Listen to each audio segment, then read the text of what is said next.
안녕하세요. 이명기 목사입니다. 오늘은 열왕기상 12장 묵상입니다. 이미 앞에서 살펴보았거니와 하나님께서는 솔로몬의 범죄로 말미암아 이스라엘 왕국을 솔로몬의 아들 대에서 둘로 분열되게 하실 것을 말씀하셨습니다. 그러나 하나님께서 이스라엘을 강제로 분열시킨 것은 아니었습니다. 분열의 외적 요인은 솔로몬의 아들인 르호보암의 그릇된 정책에 있었습니다. 알다시피 솔로몬은 많은 건축 사업과 지나치게 화려한 생활로 백성들로부터 많은 세금을 거두게 되었음은 물론 백성을 강제로 동원하여 노역을 시켰고 그로 말미암아 백성들의 원성을 사게 되었습니다. 솔로몬이 죽고 그의 아들 르호보암이 즉위하자 북부 10지파의 백성들은 르호보암을 이스라엘 왕으로 인정하기에 앞서 강제 노역 및 세금의 멍해를 완화시켜 줄 것을 요구했습니다. 르호보암은 먼저 원로들에게 자문을 구했습니다. 원로들의 의견은 백성들의 요구를 들어주라는 것이었습니다. 그런데 르호보암은 원로들의 의견을 듣지 않고 소장파 대신들의 의견인 과거 솔로몬 시대보다 더 강압 정책을 실시하라고 조언한 소장파 대신들의 의견을 족기로 하고 그것을 북부 10지파 백성들에게 선포했습니다.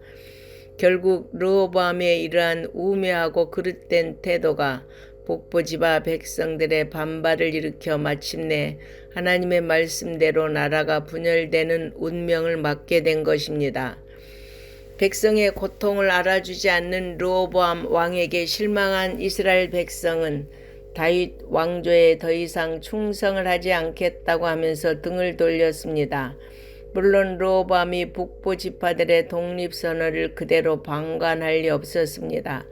그는 감력관인 아도니람을 북부 지방에 파견하여 사태를 수습하고자 하였습니다.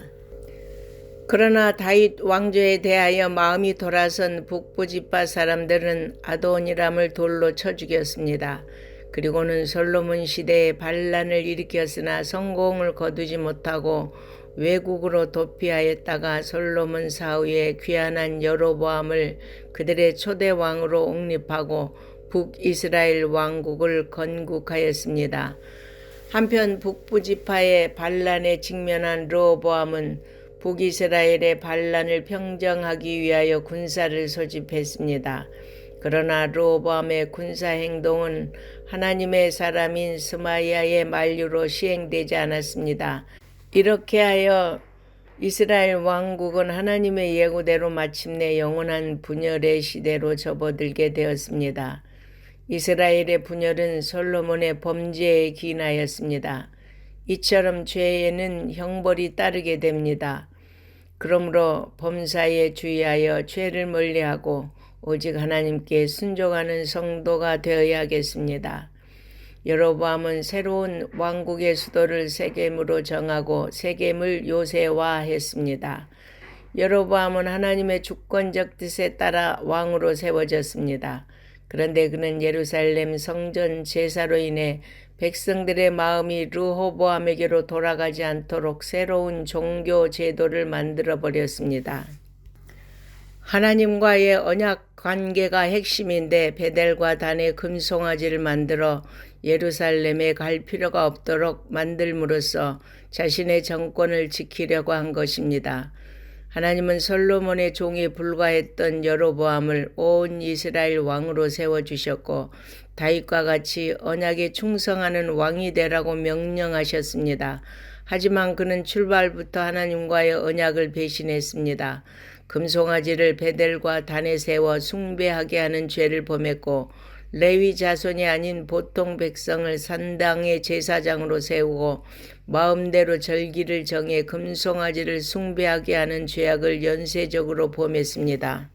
이로써 그는 하나님으로부터 버림을 당하였고 이후 그의 집안이 완전히 쓸어버림을 당하게 되었으며 그 시체마저 제대로 매장되지 못하고 들짐승과 새의 먹이가 되는 심판을 받게 됩니다.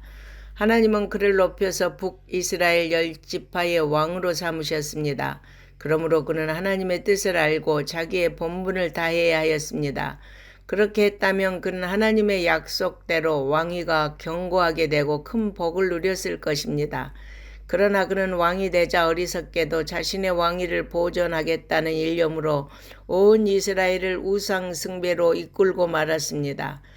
우리가 만일 우리의 본분을 버리고 오직 자기의 이기적인 욕심만을 위해 산다면 우리 또한 하나님의 심판을 피하지 못할 것입니다. 그러므로 성도 여러분, 부디 우리가 하나님의 자녀로서 종으로서 우리 본분을 다하는 삶을 살기를 바랍니다. 아멘.